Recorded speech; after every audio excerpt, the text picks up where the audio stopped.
Alam niyo minsan, yung pangingibang bansa pa lang ng isang tao para sa pamilya, malaking sakripisyo na yan.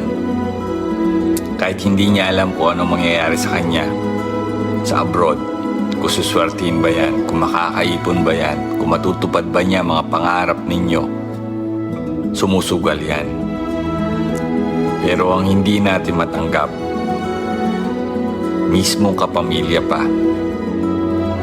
ang magiging dahilan ng pagpapakamatay ng isang OFW.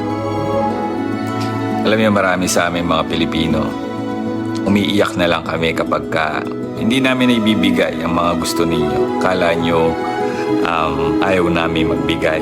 Minsan dinadamdam namin yan. Kapag masama ang loob ninyo sa amin dahil hindi namin maibigay ang gusto ninyo, dinadamdam namin yan. Na minsan nauuwi sa pagpapatiwakal ang isang Pilipino.